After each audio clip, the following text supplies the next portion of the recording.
America अमदी Iran की मरक्ता चथरिब tension असिगी मरक्ता मखोय वास ngangnaduna amama tawribani amadi second phase yorakrabani Iran की मखोय की foreign minister हाइख्रे मदुदी second phase सु positive mong de sali haituna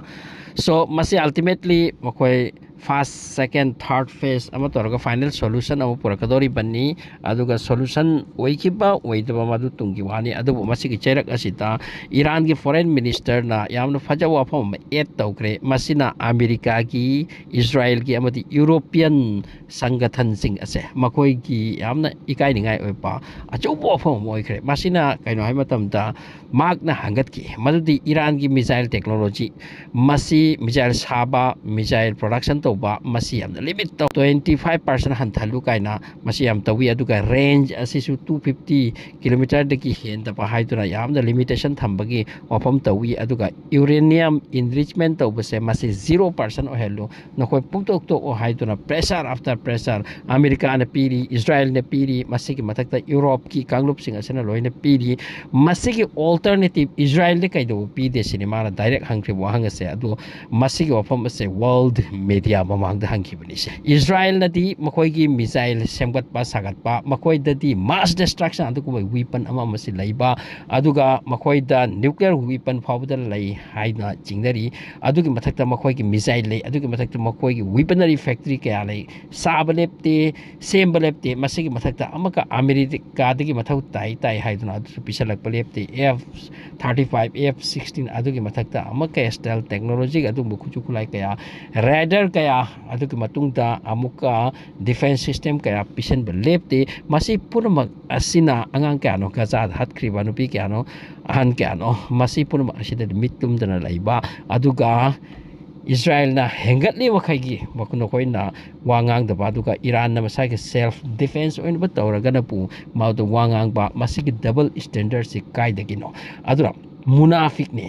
हाइपोक्रिसी ने Europeans Americans अमदी इस्राएल मसी के वफम से थमखिबने हाइरी अराक्सी को बा ईरान की फॉरेन मिनिस्टर से मसी के वफम सिना याम फजबा इखोय के माइथोंग द पोट अमना लंगसन थाबदो मदुगी फिबम ओहेनख्रे सिने हंगदिंग हंगख्रे ngang di ngakre Iran ka lup sina hoyik chathari tok asi oikibo oidwa tunggi wani adubu haigada hai horese aduna Iran ki site ki anauba certainly sini madudi aikhoi gi uranium hantan ba masigi opam di palbi rakano sini aikhoi shwe roi masigi opam se aduga missile program am se tawairaga di reduce tawairaga tin koi su Israel da masigi pressure se pi matauta ani Israel na hantaba taraga da koi su hantani sini masigi matung da Donald Trump ki site ki amko order lakre makoi da masigi reasonable reply leite Iran na pirak ni masigi reply kari pini aduna maram oiraga further lakadaba timing ase masi dangerous timing ama oini sini aduna America की site की Donald Trump की order की मखोई की equipment सिंग middle east lakh लिसे मसी खरामा adapt तौबकी खरे हेंगत हनबकी offer अमसु mention तौरी मसी का लोयना news सिंग अददा मसी का लोयना news सिंग दा assume सुवारी linearly मदुदी Iran Russia मदी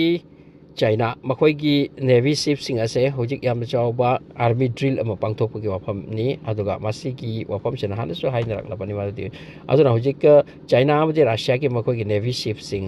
ओमान गल्फ ऑफ ओमान योसिल लिसिनी अदुगा अमा अनि अमानि योसिल ले अतोप सुमे अमा योसिल पगी वानी मखोई असे मसीद चावबा आर्मी ड्रिल अमा पांगथोक दौरी अदुगी मतुंगदा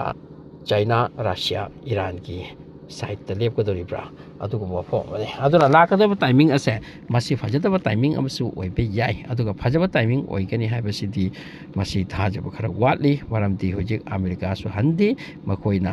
ईरान की कोइबद क्वेश्चन बिसु हंदे असोमद मखोइगी टॉप असु फाइनल फिबम द लाक्स लाक्त्री लाकदोरिब्रा ओइद्रा हाइबमती